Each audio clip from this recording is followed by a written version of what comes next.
ইউক্রেনের president Volodymyr জেলেনস্কির সাথে এক বৈঠকের পর যুক্তরাষ্ট্রের প্রেসিডেন্ট ডোনাল্ড ট্রাম্প ইউক্রেন যুদ্ধ বন্ধে ভ্লাদিমির পুতিনের সদিচ্ছা নিয়ে প্রশ্ন তুলেছেন।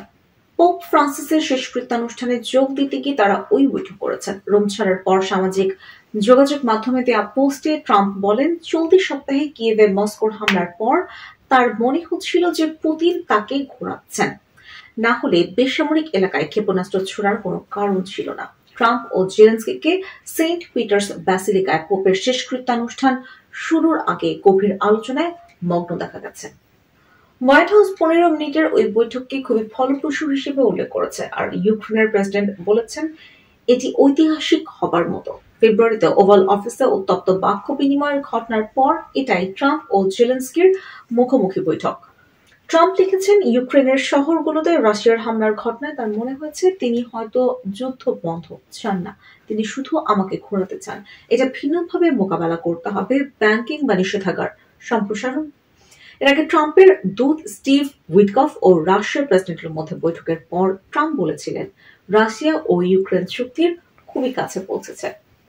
ক্রেমলিন শনিবার বলেছে, ইউক্রেনের সাথে কোনো পূর্ব শর্ত ছাড়াই আলোচনায় বসার বিষয়টি উইটকফকে নিশ্চিত করা হয়েছে।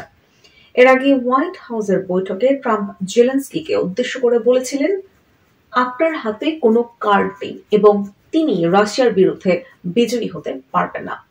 এর আগে ট্রাম্প যুদ্ধ শুরুর জন্য ইউক্রেনকে দোষারোপ করেছেন এবং অনেকবারই শান্তি আলোচনায় বাধা হওয়ার জন্য জেলেনস্কিকে অভিযুক্ত করেছেন। তবে শনিবারের বৈঠক নিয়ে হোয়াইট হাউসের দিক থেকে ইতিবাচক সুর পাওয়া গেছে, আর জেলেনস্কি বলেছেন যৌথভাবে ফল পাওয়া গেলে ওই বৈঠকের ঐতিহাসিক হয়ে ওঠার সম্ভাবনা আছে।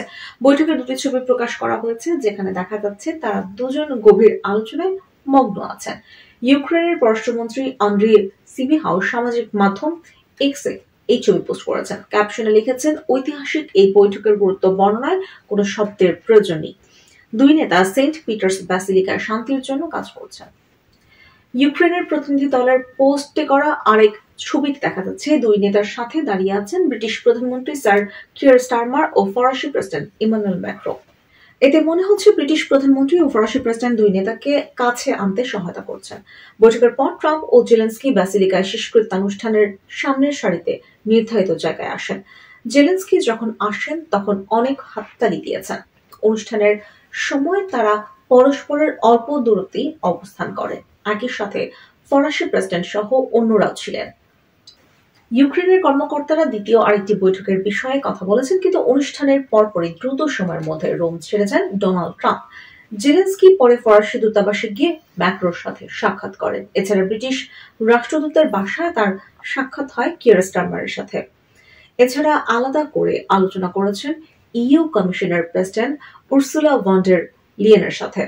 সামাজিক মাধ্যম এক্সে দেয়া পোস্টে ম্যাক্রো লিখেছেন যে ইউক্রেন যুদ্ধ অবসান একটি লক্ষ্য যা আমরা প্রেসিডেন্ট ট্রাম্পের সাথে শেয়ার করেছি।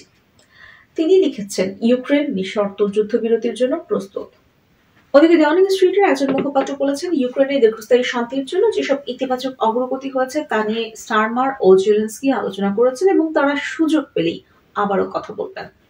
এর আগে ফেব্রুয়ারিতে হোয়াইট হাউসের উত্তপ্ত বাক্য বিনিময়ের সময় ট্রাম্প ওয়াশিংটনের যুদ্ধবিরতি প্রস্তাব গ্রহণ না করায় জেলেনস্কির বিরুদ্ধে তৃতীয় বিশ্বযুদ্ধ নিয়ে জুয়া খেলার অভিযোগ করেছিলেন।